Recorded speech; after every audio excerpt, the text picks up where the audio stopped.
Consigo mismo quizá con su familia muerta. Delacroix debía de estar en movimiento porque su voz subía y bajaba independientemente de que yo subiera o bajara el volumen. En un momento dado pasó por delante de la cocina o la cruzó y lo oímos con suficiente claridad para determinar que estaba hablando de nuevo en una lengua extranjera. Hablaba con considerable emoción, no con la voz inexpresiva que había utilizado cuando estaba sentado junto a la grabadora. Al final se quedó callado y poco después volvió a hablar a la grabadora. La apagó y sospeché que la rebobinaba para ver dónde se había interrumpido. Cuando empezó a grabar de nuevo, habló con voz baja, perezosa, aplastado una vez más por el peso de la depresión. Los análisis realizados por ordenador revelaron que el rojo del cielo era un color extraño. No se trataba de un error del sistema de vídeo. Y los árboles que marcaban la vista del cielo eran grises y negros. No estaban en sombras. Eran sus colores auténticos. De la corteza, las hojas, en su mayor parte eran negros monteados de gris. Los llamábamos árboles no porque parecieran árboles tal como los conocemos, sino porque se parecían más a árboles que a otra cosa. Eran lisos y brillantes, suculentos, menos como vegetación que como carne. Quizá alguna forma de hongo, no sé, nadie lo sabía. 8 horas de cielo rojo invariable y los mismos árboles negros, y después algo en el cielo, volando. Esta cosa volaba abajo, muy deprisa. Unos pocos fotogramas solo, la imagen confusa debido a su velocidad. Lo ampliamos, claro, con los ordenadores. Seguía sin ser claro, no lo bastante claro. Había muchas opiniones, muchas interpretaciones, argumentos, debates. Yo sabía qué era. Creo que la mayoría lo supimos, en algún nivel profundo, en cuanto lo vimos ampliado. Simplemente no podíamos aceptarlo. Bloqueo psicológico. Discutimos para dilucidar la verdad, hasta que la verdad estuvo detrás de nosotros y no tuvimos que verla más. Me engañaba a mí mismo, igual que el resto, pero ya no me engaño. Se quedó en silencio. Un gorgoteo y una salpicadura indicaron que vertía algo de una botella o un vaso. Tomó un sorbo. En silencio, Bobby y yo bebimos nuestras cervezas. Me pregunté si se podría conseguir cerveza en aquel mundo de cielo rojo y carnosos árboles negros. Aunque me gusta tomar una cerveza de vez en cuando, no me costaría vivir sin ella. Sin embargo, en aquellos momentos, aquella botella de Corona en mi mano era el colmo de los incontables humildes placeres de la vida cotidiana, de todo lo que podía perderse por la arrogancia humana, y me agarré a ella como si fuera más preciosa que los diamantes, y en cierto sentido lo era. Delacroix empezó a hablar de nuevo en aquella lengua incomprensible, y esta vez murmuró las mismas palabras una y otra vez, como si canturreara en susurros, igual que antes, aunque no entendía una palabra. Había algo que resultaba familiar en aquellas sílabas y en la cadencia de su habla que me hizo estremecer de la cabeza a los pies. «Está borracho o chiflado», dijo Bobby. «Tal vez las dos cosas». Cuando empecé a preocuparme por si Delacroix no proseguía con sus revelaciones, empezó a hablar en nuestro idioma. Jamás deberíamos haber enviado una expedición tripulada. No estaba en el plan, no en años, quizá nunca. Pero hubo otro proyecto en Wyvern, uno de otros muchos en el que algo fue mal. No sé qué era, algo importante. La mayoría de los proyectos, creo, solo son máquinas para quemar dinero. pero en este caso algo fue demasiado bien. Los dos de arriba estaban muertos de miedo. Nos presionaban mucho a los de abajo para acelerar el tren del misterio. Querían echar un buen vistazo al futuro, para ver si había algún futuro. No lo expresaban de este modo, pero todos los que estaban implicados en el tren pensaban que esta era su motivación. Ver si este fallo en el otro proyecto iba a tener consecuencias importantes. Así que, contra la opinión de todos, o de casi todos, organizamos la primera expedición. Otro silencio. Después, más canturreos rítmicos, susurrantes. Ahí interviene tu madre, hermano, dijo Bobby. El otro proyecto, el que asustó a los de arriba respecto al futuro. O sea que ella no formaba parte del tren del misterio. El tren era simplemente para efectuar un reconocimiento, o al menos este era su único fin. Pero alguien también falló en él. En realidad, quizá lo que fue mal con el tren fue lo peor de los dos. ¿Crees que era lo de la cinta de vídeo?, pregunté. La cosa voladora, quiero decir. Espero que este hombre nos lo diga. Los susurros proseguían durante 1 o 2 minutos y en medio Delacroix pulsó del botón de parada. Cuando reanudó la grabación, se encontraba en otro sitio. La calidad del sonido no era tan buena como antes y había un ruido de fondo incesante. Un motor de coche, dijo Bobby. Ruido de motor, un leve silbido del viento y el murmullo de neumáticos rodando sobre el pavimento. Delacroix se había puesto en marcha. Su carnet de conducir indicaba una dirección de Monterrey, un par de horas costa arriba. Debía de haber llevado allí los cadáveres de su familia. Se oyó un susurro. Delacroix hablaba para sí con una voz tan baja que apenas distinguíamos que hablaba en el lenguaje desconocido. Poco a poco el murmullo desapareció. Tras un silencio, cuando empezó a hablar en voz más alta y en nuestra lengua, su voz no era tan clara como nos habría gustado. No tenía el micrófono tan cerca de su boca como debería estar. La grabadora se encontraba en el asiento de al lado o, lo más probable, en el salpicadero. Su depresión había dado paso al miedo otra vez. Hablaba más deprisa y su voz se quebraba con frecuencia a causa de la ansiedad. Estoy en la autopista 1 y me dirijo hacia el sur. Recuerdo vagamente haberme metido en el coche, pero no haber conducido hasta tan lejos. Los he rociado con gasolina. Les he prendido fuego. Recuerdo solo a medias haberlo hecho. No sé por qué, ¿Por qué me he matado a mí mismo? ¿Por qué no me he matado a mí mismo? He quitado los anillos del dedo. He cogido algunas fotografías del álbum. La cosa no quería que lo hiciera. Me he tomado la molestia, de todos modos. Y la grabadora. Tampoco quería que lo hiciera. Supongo que sé a dónde voy. Supongo que lo sé. De acuerdo. Delacroix lloraba.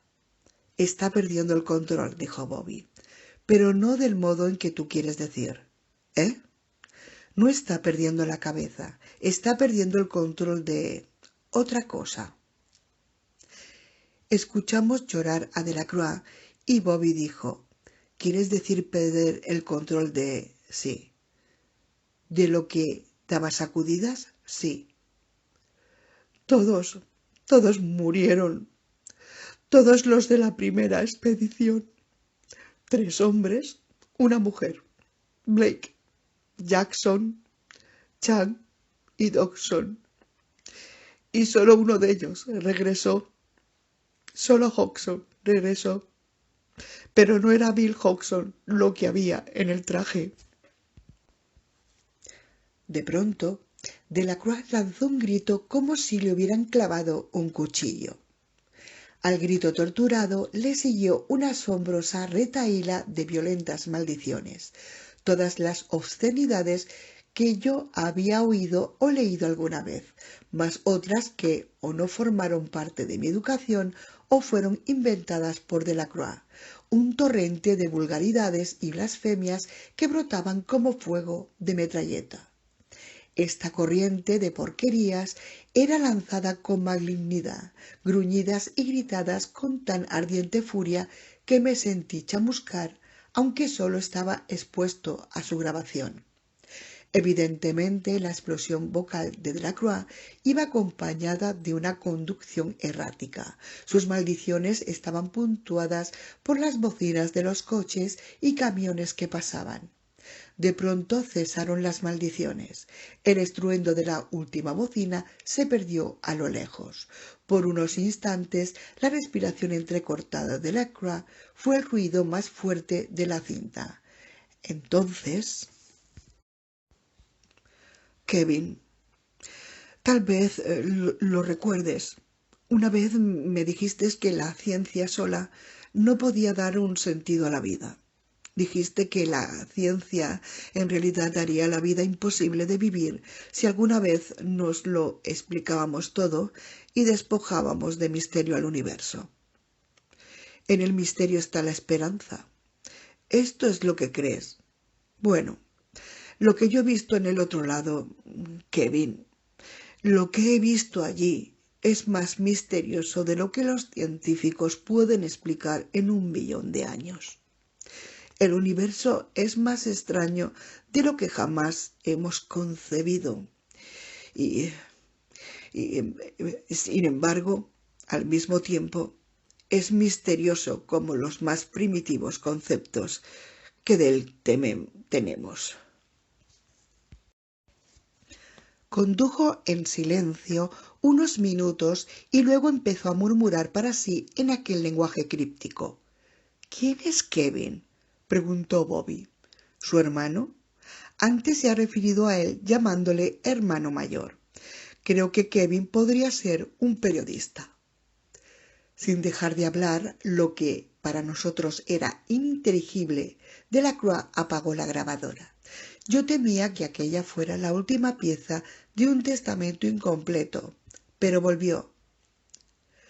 Introdujimos gas cianuro en la cápsula de traslación. El gas no mató a Hodgson, o lo que había venido en lugar de Hodgson. ¿Cápsula de traslación?, dijo Bobby. La sala huevo, supuse.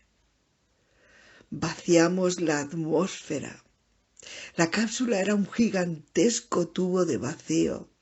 Hodgson aún estaba vivo, porque esto no es vida. No como nosotros consideramos que es la vida. Esto es la antivida. Mantuvimos la cápsula operativa. La conectamos a un nuevo ciclo y Hodgson, o lo que fuera, regresó al lugar de donde había venido.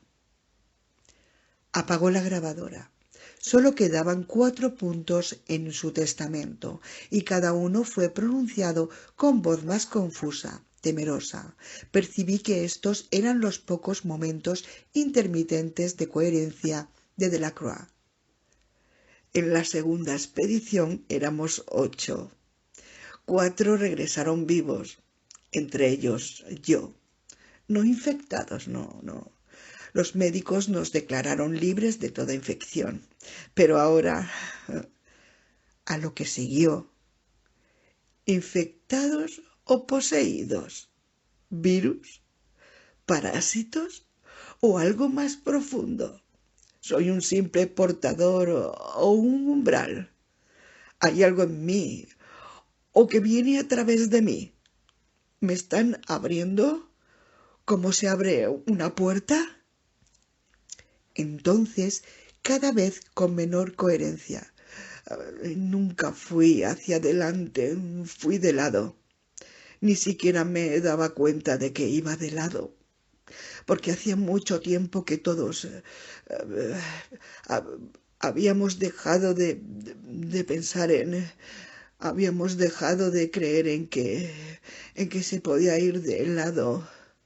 Por último, tendré que abandonar el coche, entrar andando, pero no a donde la cosa quiere que vaya, no, no, no, no a la cápsula de traslación.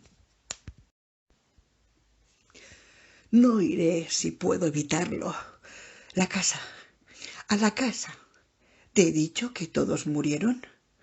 La primera expedición, cuando apriete el gatillo. ¿Cerraré la puerta o se la abriré a ellos? ¿Te he dicho lo que vi? ¿Te he dicho a quién vi? ¿Te he hablado de su sufrimiento? ¿Sabes lo que vuela y se arrastra bajo aquel cielo rojo? ¿Te lo dije? ¿Cómo llegué? ¿Aquí? ¿Aquí? Las últimas palabras de la cinta no eran en nuestro idioma. Me llevé la botella de Corona a la boca y descubrí que ya la había vaciado. Así que ese lugar con el cielo rojo, los árboles negros, señaló Bobby. ¿Es el futuro de tu madre, hermano? De lado, ha dicho Delacroix. ¿Pero qué significa? No lo sé. ¿Ellos lo sabían? No parece que lo supieran, dije oprimiendo el botón de rebobinado del mando a distancia. Se me están ocurriendo unas cosas abrumadoramente horripilantes. Los capullos, adiviné. Lo que formó los capullos salió de Delacroix o a través de él, como dijo, como si él fuera un umbral. Signifique lo que signifique eso, y en cualquier caso importa, de o a través es lo mismo para nosotros. Creo que si su cuerpo no hubiera estado allí, los capullos tampoco estarían, dije. Tendremos que reunir a unos cuantos aldeanos enfurecidos y marchar hasta el castillo con antorchas, dijo, con una voz más de serio que las palabras había elegido para expresarse. Cuando la cinta estuvo rebobinada y se paró, dije, ¿deberíamos asumir la responsabilidad de esto? No sabemos suficiente. Quizá deberíamos hablar con alguien de los capullos. ¿Te refieres a las autoridades? Algo parecido. ¿Sabes lo que harán? Joderlo, dije, pero no seremos nosotros quien la jodamos. Nos los quemarán. Querrán muestras para estudiarlos. Estoy seguro de que tomarán precauciones. Bobby se echó a reír. Yo también me reí, con tanta amargura como diversión. De acuerdo, apúntame para la marcha al castillo. Pero Orson y los niños están antes, porque una vez que provoquemos ese incendio no seremos tan libres para movernos por Wyvern. Inserté una casete virgen en la segunda pletina. ¿Vas a hacer una copia? Quiso saber Bobby. No harán ningún daño. Cuando los aparatos empezaron a funcionar, me volví hacia él. Antes has dicho algo. ¿Espera que recuerde todas las tonterías que digo? En la cocina del bungalow, junto al cuerpo de Delacroix. Lo huelo como si estuviera aquí. ¿Has oído algo? ¿Has mirado hacia los capullos? Ya te lo he dicho. Debía de ser mi cabeza. Bien. Pero cuando te he preguntado qué has oído, has dicho, a mí. ¿Qué querías decir con eso? A Bobby aún le quedaba un poco de cerveza. Apuró el contenido de su botella. Estabas metiéndote la casette en el bolsillo. Estábamos a punto de marcharnos. Me ha parecido oír que alguien decía, quedaos. ¿Alguien? Varias voces, todas hablando a la vez, todas diciendo quedaos, quedaos, quedaos. Maurice Williams y los Zodiacs. Así que estás estudiando para ser disc jockey en la KBAI. La cuestión es que luego me di cuenta de que todas las voces eran mi voz. ¿Todas eran tu voz? Es difícil de explicar, hermano.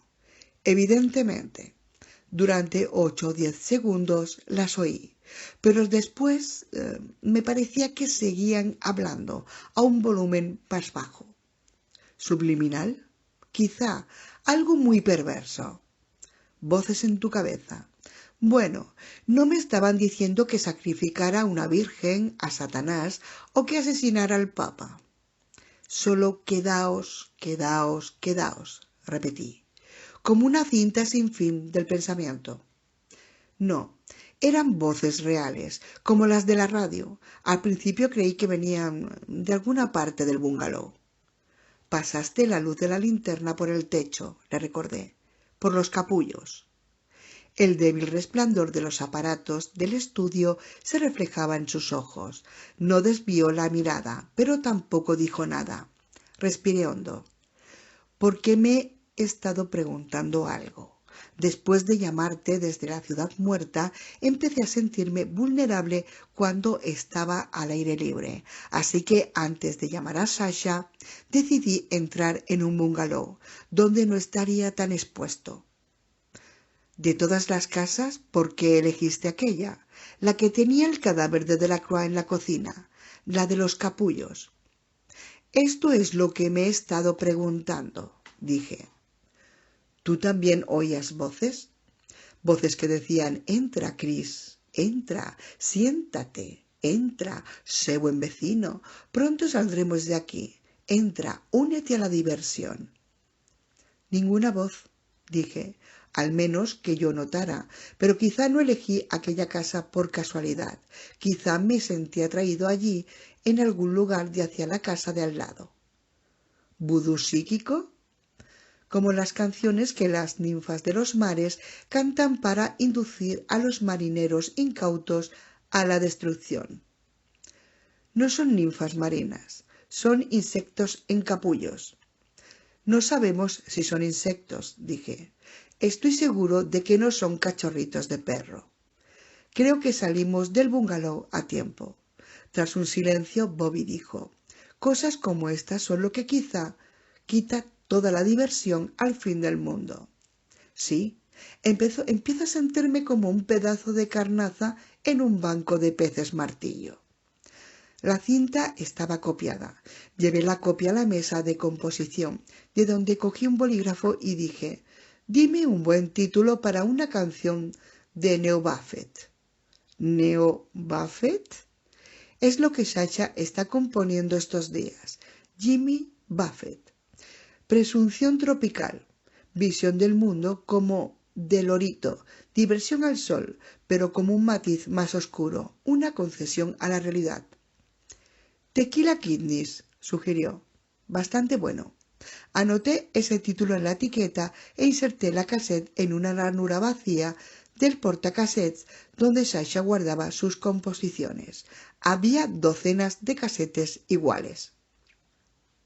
Hermano, dijo Bobby, si llegara al caso, me harías pedazos, ¿verdad? Cuando quieras. Espera que te lo pida. Claro. ¿Y tú a mí? Pídemelo y eres hombre muerto. La única sacudida que siento es en mi estómago, dije. Me imagino que es normal en estos momentos.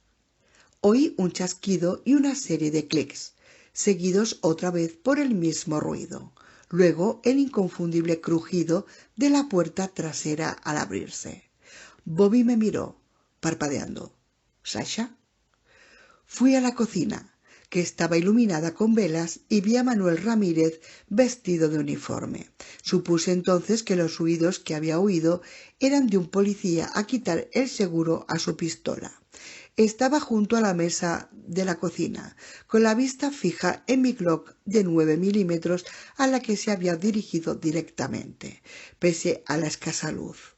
Yo había dejado la pistola en la mesa cuando la noticia de Bobby de que habían secuestrado los hijos de Wendy y Dulcinea me había dejado temblando. La puerta estaba cerrada, dije a Manuel mientras Bobby estaba en la cocina detrás de mí. Sí, dijo Manuel, señaló la Glock. ¿Compraste esto legalmente? Mi padre la compró. Tu padre enseñaba poesía. Es una profesión peligrosa. ¿Dónde la compró? Preguntó Manuel, cogiendo la pistola. En la armería de Thor. ¿Tienes factura? La conseguiré. No importa.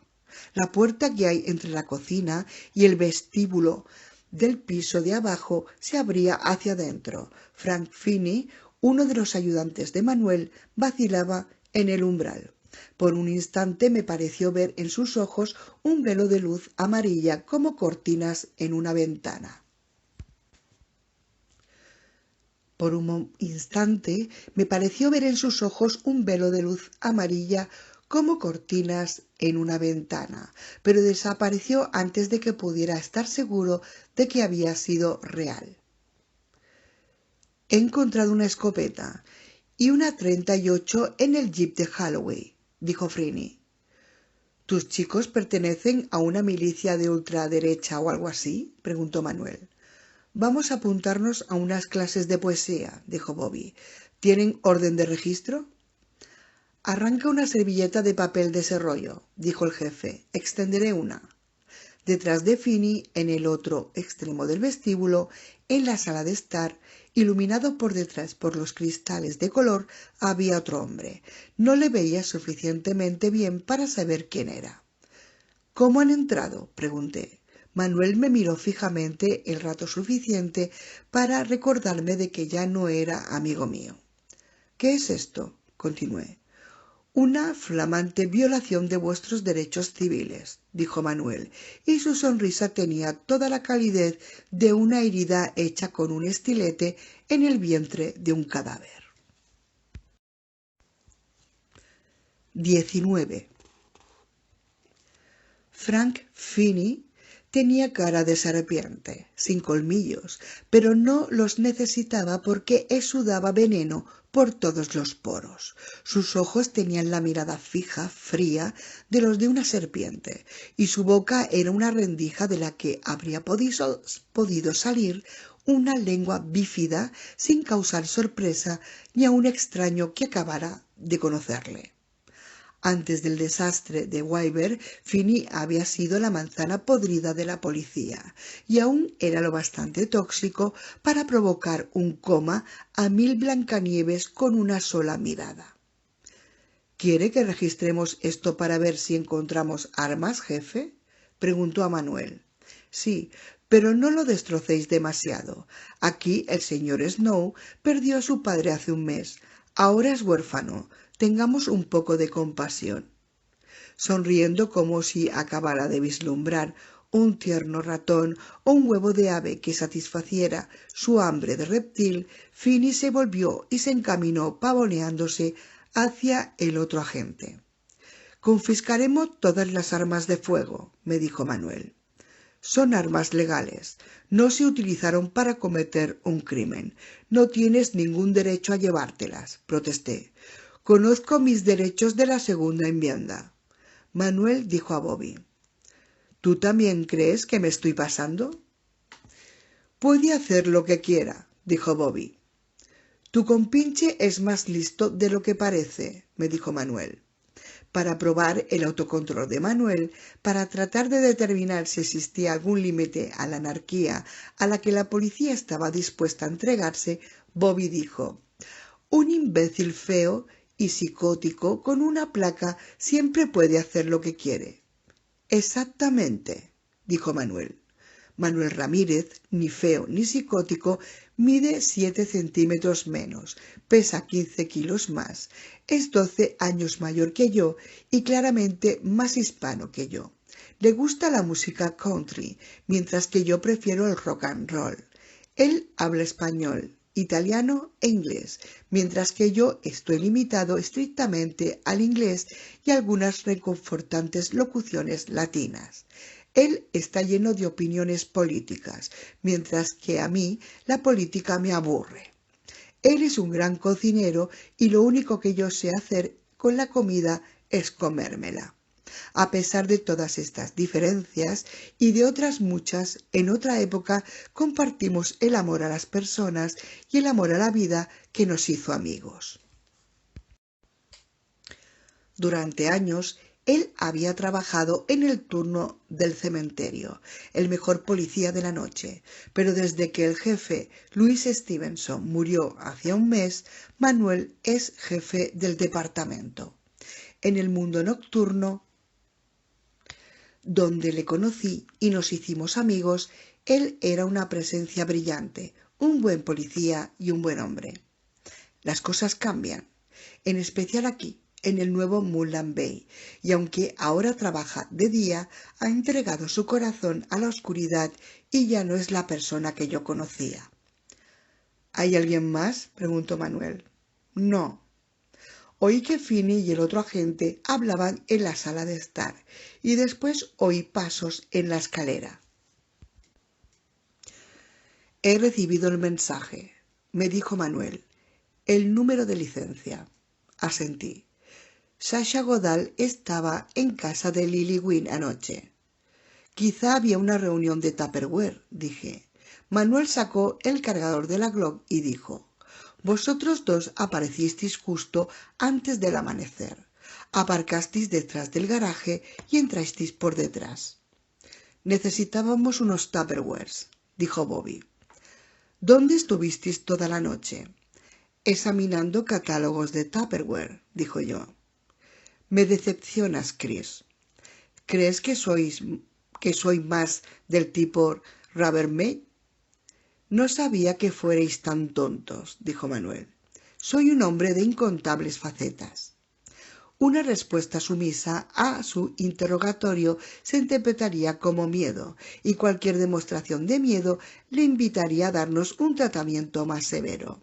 Los dos sabíamos que nunca se había declarado legalmente la perversa ley marcial durante esta emergencia, y aunque era improbable que ninguna autoridad pidiera explicaciones a Manuel y a sus hombres por los delitos o conductas impropias, no debía ni había forma de estar seguro de que sus actos ilegales no tendrían consecuencias. Además, en otra época, había sido hombre de ley de los que van con el manual en la mano. Y por debajo de toda su autojustificación, aún tenía una conciencia.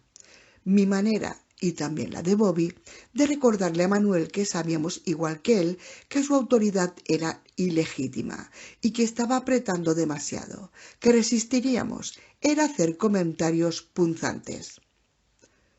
¿No te decepciono también?, preguntó Bobby.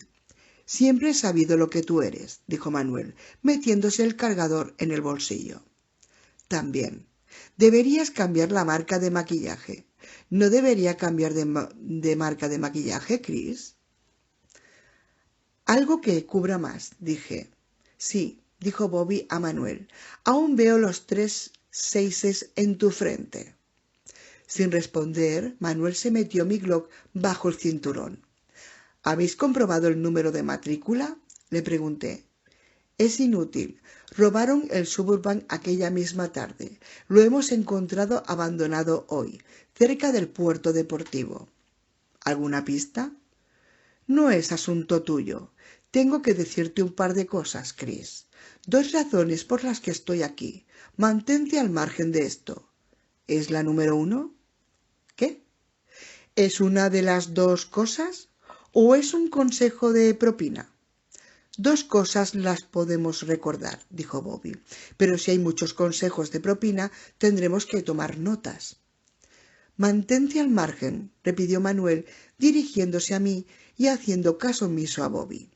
En sus ojos no había una luminosidad no natural, pero el tono duro de su voz era tan espeluznante como un brillo animal en los ojos.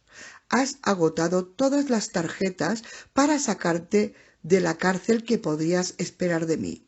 Hablo en serio, Chris. Se oyó un estrépito en el piso de arriba. Habían volcado un mueble pesado. Me encaminé hacia la puerta del pasillo. Manuel me paró sacando su porra y dejándola con un fuerte golpe sobre la mesa. El ruido fue tan fuerte como un disparo. «Me has oído decirles que no hicieran demasiados destrozos», dijo. «Tranquilízate». «No hay más armas», dije enojado.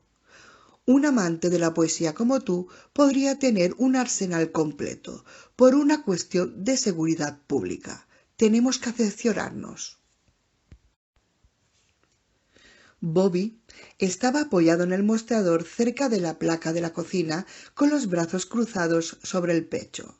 Parecía completamente resignado a nuestra indefensión, dispuesto a aguantar este episodio, tan gélido que habrían podido tener 2 trozos de carbón por ojos y una zanahoria por nariz como un muñeco de nieve. Esa actitud sin duda engañaba a Manuel, pero yo conocía también a Bobby, que sabía que era como una bomba de hielo seco a punto de alcanzar el punto de explosión. El cajón que tenía inmediatamente a su derecha contenía un juego de cuchillos y yo estaba seguro de que había elegido su posición pensando en la cubertería. Allí, en aquel momento, no podíamos ganar una pelea, y lo importante era ser libres para encontrar a Orson y a los niños desaparecidos. Cuando nos llegó ruido de cristales rotos procedente del piso de arriba, hice caso omiso. Contuve mi ira y dije a Manuel, tenso: Lily perdió a su marido. Ahora quizá ha perdido su único hijo. ¿Eso no te conmueve? ¿A ti, precisamente?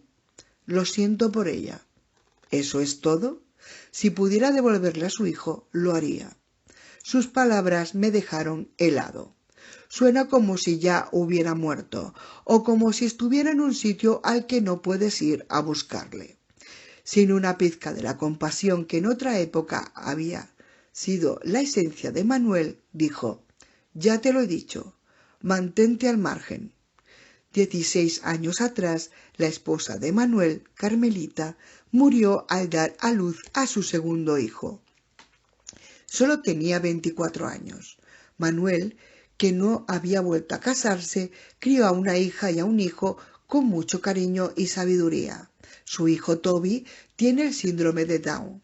Manuel conoce el sufrimiento como el que más, comprende lo que significa vivir con duras responsabilidades y limitaciones. No obstante, aunque escruté sus ojos, no vi la compasión que había hecho de él un policía y un padre de primera. ¿Y los gemelos de Stuart?, pregunté. Su rostro redondo, más dado a la risa que a la ira, normalmente un rostro de verano, estaba ahora lleno de invierno, duro como el hielo. Seguí preguntando: ¿y Wendy, Dulcinea? Tanta información por mi parte le encolerizó. Su rostro siguió suave, pero se daba golpes en la palma derecha con la porra. Escucha, Chris. Los que sabemos lo que ha ocurrido, o nos lo tragamos o nos lo hagamos con ello.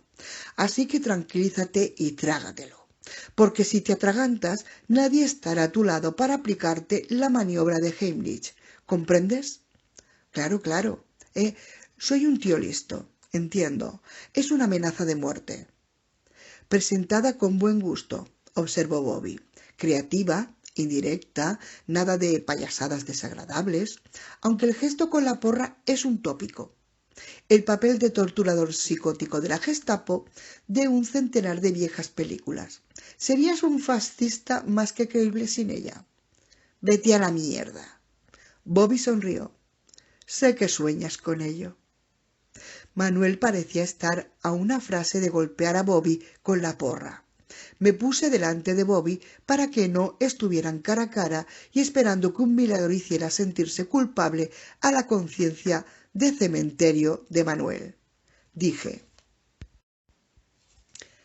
si intento hacerlo público, si me mezclo en lo que no se supone que debo mezclarme, ¿quién me mete la bala en la nuca, Manuel? ¿Tú? Un gesto de auténtico dolor le cruzó el semblante, pero solo suavizó su expresión fugazmente. No podría. ¡Qué fraternal! Estaré mucho menos muerto si es uno de tus agentes el que aprieta el gatillo en lugar de ser tú. Esto no resulta fácil para ninguno de los dos. Parece más fácil para ti que para mí. Has estado protegido porque tu madre era quien era, por lo que logró, y porque eras amigo mío. Pero no tientes tu suerte, Chris. 4 niños raptados en 12 horas, Manuel. ¿Es el índice de cambio actual? ¿4 niños más por un Toby? Lo admito. Era cruel acusarle de sacrificar la vida de otros niños por su hijo, pero en esta crueldad había algo cierto. Su rostro se ensombreció y en sus ojos apareció el lívido fuego del odio. Sí, tengo un hijo del que soy responsable y una hija, mi madre. Soy responsable de una familia. No me es tan fácil como para un solitario como tú. Estaba harto de que hubiéramos sido amigos y hubiéramos llegado a esto. El departamento de policía completo de Mullan Bay había sido cooptado por las autoridades superiores responsables de ocultar los terrores producidos en Wyver. Las razones de los polis para cooperar eran numerosas, sobre todo miedo, patriotismo mal entendido, fajos de billetes de $100 en cantidades prodigiosas que solo los proyectos clandestinos pueden conseguir. Además, les habían reclutado para la búsqueda de la tropa de Resus e individuos humanos que habían escapado del laboratorio más de 2 años atrás. Y aquella noche de violencia la mayoría habían sido mordidos, arañados o infectados de alguna manera. Se hallaban en peligro de resultar alterados, o sea, que habían accedido a participar en la conspiración, con la esperanza de estar en primera línea para recibir tratamiento si se descubría una cura para el retrovirus. A Manuel no se le podía comprar con simple dinero. Su patriotismo no era de la variedad mal orientada. El miedo puede hacer que un hombre realice una proeza, pero no era el miedo lo que había corrompido a Manuel. Las investigaciones en Wyver habían desembocado en una catástrofe, pero también habían hecho posibles algunos hallazgos positivos. Evidentemente, algunos experimentos habían dado como resultado tratamientos genéticos con posibilidades. Manuel vendió su alma por la esperanza de que uno de estos tratamientos experimentales transformara a Toby. Y sospecho que sueña con que su hijo alcance la transformación intelectual y física. El crecimiento intelectual podría ser posible. Sabemos que parte del trabajo realizado en Wyver incluía la investigación para el incremento de la inteligencia y que se obtuvieron algunos éxitos asombrosos, como da fe Orson. ¿Cómo le va Toby?, pregunté. Cuando hablé, oí un ruido sigiloso pero revelador detrás de mí. Un cajón que se abría con cuidado, el cajón de la cubertería. Cuando me interpuse entre Bob y Manuel, solo quería impedir que aumentara la tensión entre ellos, no tapar a Bobby para que se armara. Quería decirle que se tranquilizara, pero no sabía cómo hacerlo sin alertar a Manuel. Además, hay ocasiones en que los instintos de Bobby son mejores que los míos. Si él creía que la situación conducía inevitablemente a la violencia, tal vez tuviera razón. Al parecer, mi pregunta sobre Toby había disimulado el ruido del cajón, porque Manuel no se dio muestras de haberlo escuchado. Un gran orgullo, conmovedor y terrible, nos dejaba exteriorizar su ira. Las dos emociones eran oscuramente complementarias. Ya lee, mejor, más deprisa, comprende más, le va mejor en mates. ¿Y qué hay de malo en ello? ¿Es un delito? Hice un gesto de negación con la cabeza. Aunque algunas personas se burlan del aspecto de Toby, es la viva imagen de la bondad, con su grueso cuello, hombros redondeados, brazos cortos y piernas robustas. Me recuerdan a los duendes buenos de las historias de aventuras que tanto me gustaban en mi infancia. Su frente inclinada, las orejas bajas y facciones blandas, y los pliegues epicánticos interiores de los ojos le dan un aspecto soñoliento que hace juego con su personalidad dulce y gentil. A pesar de sus cargas, Toby siempre ha sido alegre y se muestra contento. Me preocupa que el equipo de Wyver le aumente la inteligencia lo suficiente para que se sienta insatisfecho con su vida, pero no lo bastante para darle un C+. Si le roban su inocencia y le maldicen con una conciencia de sí mismo que le deje angustiado, atrapándole entre identidades asumibles, le destruirán. Lo sé todo sobre anhelos que es imposible ver cumplidos, la infructuosa ansia que produce el querer ser que uno jamás podrá ser. Y aunque me cuesta creer que Toby pueda tener un aspecto radicalmente nuevo gracias a la ingeniería genética, temo que, si lo intentan, se convierta en algo que no soporta mirarse al espejo. Los que no perciben la belleza del rostro de una persona con el síndrome de Down son ciegos a toda belleza o temen tanto a la indiferencia que enseguida deben desviarse de cualquier encuentro que tengan con ella. En cada rostro, incluso el más feo y el más desafortunado, hay algún aspecto precioso de la imagen divina de la que son reflejo, y si miras con el corazón abierto ves una belleza sobrecogedora, vislumbras algo tan radiante que te produce gozo. Pero ¿persistirá en Toby este esplendor si los científicos de Weber lo rediseñan, si intentan efectuar una transformación física radical? Ahora tiene un futuro, dijo Manuel. No sacrifiques inútilmente a tu hijo, supliqué. Le estoy estimulando. Ya no será tu chico. Por fin será lo que tenía que ser desde el principio. Ya era lo que tenía que ser desde el principio. Tú no conoces el dolor, declaró Manuel con amargura. Hablaba de su propio dolor, no del de Toby. Toby está en paz con el mundo, o lo estaba. Siempre le quisiste tal como era, dije. Su voz era áspera y temblorosa, a pesar de lo que era. No eres justo contigo mismo. Sé lo que has sentido por él todos estos años. Le has cuidado como a un tesoro. No sabes ni una mierda de lo que he sentido, ni una mierda, dijo, y golpeó el aire delante de mí con la porra como para recalcar sus palabras.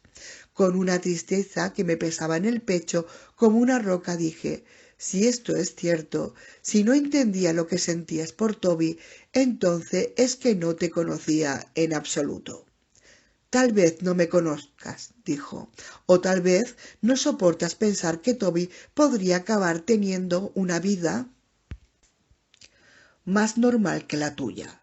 A todos nos gusta tener a alguien a quien mirar desde arriba, ¿no, Chris? Se me encogió el corazón. La ferocidad de su ira reverberaba un terror y un dolor tan profundos que no pude contestar a esta miserable acusación. Hacía demasiado tiempo que éramos amigos para odiarle y sólo me movía la piedad. Él estaba loco de esperanza. En una medida razonable, la esperanza nos sostiene. En exceso, deforma las percepciones, embota la mente, corrompe el corazón en no menor grado que la heroína.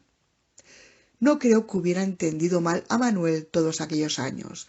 Tiene tanta esperanza que había olvidado lo que amaba y, en cambio, ama el ideal más que la realidad, lo cual es la causa de toda la desdicha que la especie humana se crea por sí misma. Oímos pasos que bajaban la escalera. Miré hacia el pasillo cuando Finney y el otro agente aparecieron en el vestíbulo. Finney fue a la sala de estar. El otro hombre entró en el estudio, donde encendieron las luces y pusieron los reostatos. ¿Cuál es la segunda cosa que has venido a decirme? Pregunté a Manuel. Van a controlarlo. ¿El qué? Esta plaga. ¿Con qué? Preguntó Bobby. ¿Con una botella de Lysol? Algunas personas somos inmunes. No todo el mundo, dijo Bobby al mismo tiempo que se oía ruido de cristales rotos en la sala de estar. Pero han aislado el factor inmune, replicó Manuel. Pronto habrá una vacuna y una cura para los que ya están infectados. Pensé en los niños desaparecidos, pero no los mencioné.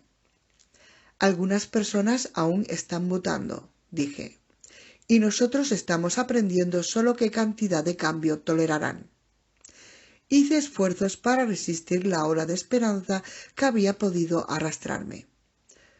¿Solo qué cantidad? ¿Qué cantidad? Hay un límite. Son conscientes de los cambios que se producen en ellos. Entonces el miedo les domina. Un miedo intolerable a sí mismos. Se odian. El odio a sí mismos aumentan hasta que estallan psicológicamente. ¿Estallido psicológico? ¿Qué coño significa eso? Entonces lo entendí. ¿Suicidio? Más que suicidio. Autodestrucción frenética, violenta. Hemos visto numerosos casos. ¿Entiendes lo que esto significa? Cuando se autodestruyan ya no habrá portadores del retrovirus, dije. La plaga se está limitando a sí misma. A juzgar por el ruido, Frank Finney estrelló una mesita o silla contra una pared de la sala de estar. Supuse que el otro agente estaba barriendo los frascos de vitaminas y hierbas de Sasha de los estantes del estudio. Nos estaban dando una lección, así como respeto a la ley. La mayoría superaremos todo esto, dijo Manuel, pero ¿y los que no? Me pregunté. Los animales también, dije, se autodestruyen. Me miró con recelo. Estamos viendo indicios. ¿Qué has visto tú? Pensé en los pájaros, las ratas de Bebe, que llevaban mucho tiempo muertas. La manada de coyotes sin duda se estaban acercando al límite de cambio tolerable. ¿Por qué me cuentas esto? Pregunté. Para que te mantengas apartado. Deja que se ocupe de esta situación la gente a la que le corresponde. Gente que sabe lo que hace. Gente con credenciales. Los grandes cerebros de costumbre, dijo Bobby. Manuel empuñó la porra en nuestra dirección. Puedes que os creáis unos héroes, pero solo estorbáis. No soy ningún héroe, le aseguré. Yo, qué caray, exclamó Bobby. Yo soy un fanático del surf, al que le gusta asarse al sol y tomar cerveza. Hay demasiado en juego para permitir que nadie actúe por su cuenta, replicó Manuel. ¿Y la tropa? Pregunté.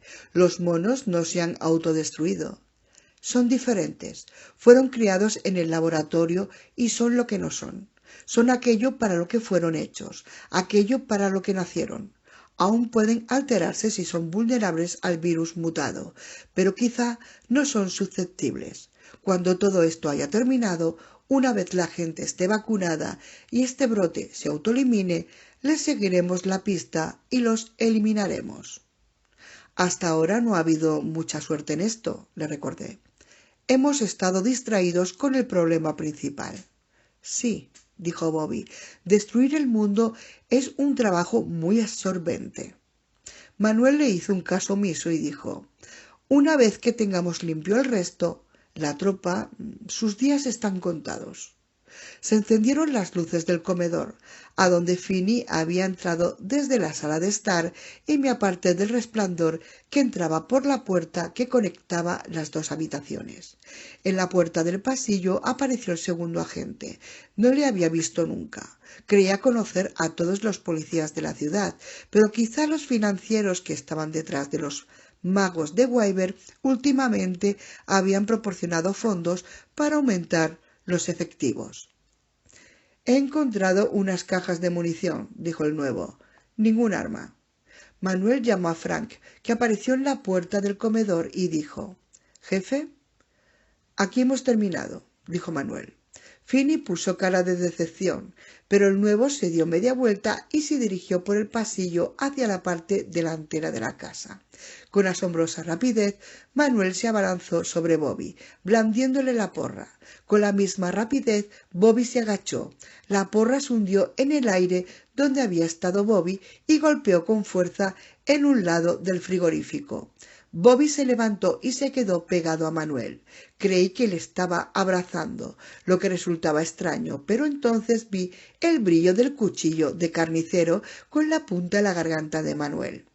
El nuevo agente había vuelto a la cocina a toda prisa, y él y Frank Finney habían sacado sus respectivos revólveres y sostenían el arma con las dos manos. «Atrás», ordenó Manuel a sus agentes. Él también retrocedió, apartándose de la punta del cuchillo. Por un momento pensé que Bobby iba a clavarle la enorme hoja, aunque sabía que no lo haría. Con cautela los agentes retrocedieron uno o dos pasos y relajaron los brazos, aunque ninguno de los dos guardó el arma.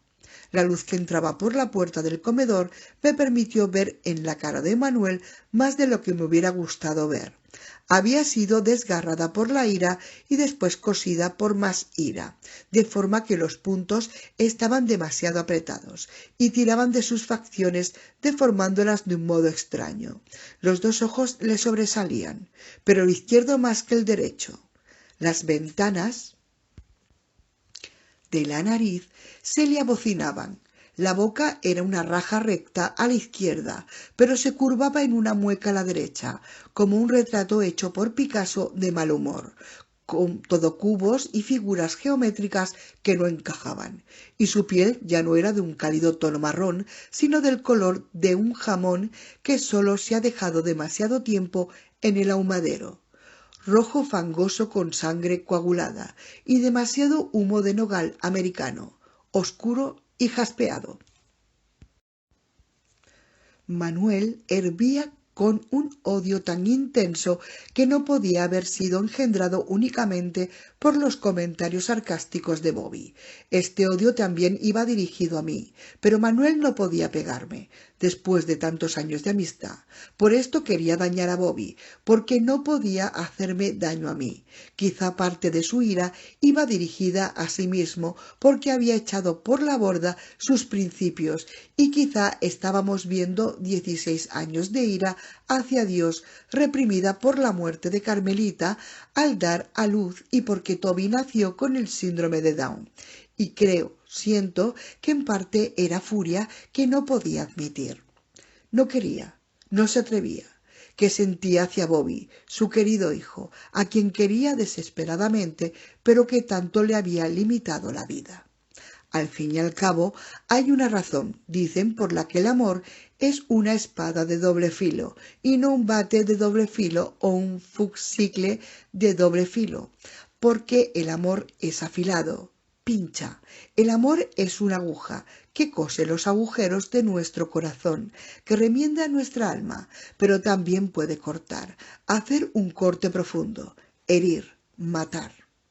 Manuel hacía esfuerzos para recuperar el control de sí mismo, consciente de que todos le estábamos observando, de que era un espectáculo, pero estaba perdiendo la batalla.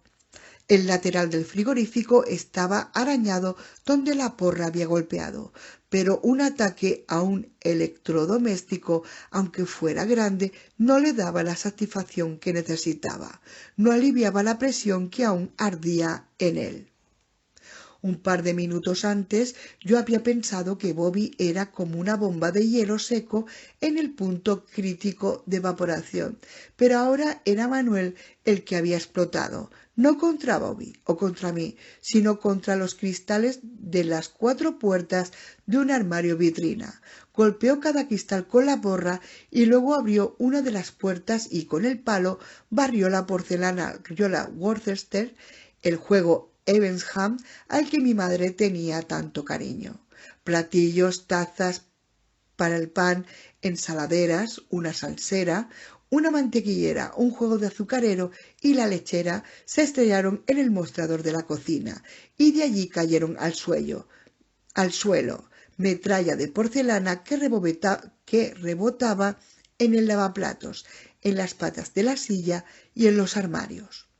El horno microondas estaba al lado de la vitrina y le dio un golpe con la porra. 2, 3, 4 golpes, pero la ventana estaba hecha de plexiglas o algo así, porque no se rompió, aunque la porra puso el horno en marcha y lo programó. Y si hubiéramos sido previsores y antes hubiéramos metido dentro una bolsa de maíz, habríamos podido disfrutar de palomitas cuando Manuel hubiera agotado su rabia. Arrancó una tetera de la cocina y la lanzó al otro lado de la habitación. Cogió la tostadora y la arrojó al suelo cuando la tetera aún daba vueltas. Ton, ton, ton, con la energía maníaca de un icono mal parado en un videojuego. Dio una patada a la tostadora, que fue dando tumbos hasta el otro extremo, chillando como si fuera un perrito aterrorizado, arrastrando el cordón como si fuera la cola, y entonces terminó. Manuel se quedó en el centro de la cocina, con los hombros caídos, la cabeza hacia adelante, los párpados pesados, como si acabara de despertar de un profundo sueño, la boca floja, la respiración pesada. Miró alrededor como si estuviera un poco confuso, como si fuera un toro que se preguntaba a dónde diablos había ido aquella enloquecedora capa roja. Durante todo el frenesí destructivo de Manuel, esperaba ver en sus ojos la demoníaca luz amarilla, pero no vi ni un destello. Ahora en su mirada había ira latente, confusión, una dolorosa tristeza, pero si se estaba convirtiendo en algo que era menos que humano, aún no lo estaba lo bastante desarrollado para exhibirlo en el brillo de sus ojos. El agente sin nombre observaba, cauto, con ojos oscuros, como las ventanas de una casa abandonada, pero los ojos de Franfini relucían más que los de las calabazas de Halloween, llenos de fiera amenaza. Aunque este extraño brillo no era constante, pues iba y venía, el salvajismo que evocaba quemaba como una hoguera. Fini estaba iluminado por detrás por la lámpara del comedor, y como tenía el rostro en sombras, los ojos a veces le brillaban como si la luz de la habitación de al lado le atravesara el cráneo e irradiara de sus órbitas. Yo había temido que la violencia de Manuel hiciera explotar a los agentes, que los tres fueran alterados y se apoderara de ellos una demencia que se acelerara rápidamente, con lo que Bobby y yo estaríamos rodeados del equivalente en alta biotecnología de hombres lobos sedientos de sangre. Como no habíamos adquirido collares ni balas de plata, nos veríamos obligados a defendernos con el deslúcido servicio de té de plata de mi madre, que sabría que sacar de una caja que había en la despensa y quizá incluso pulirlo con limpiaplatas Wright y un trapo suave para que fuera suficientemente letal.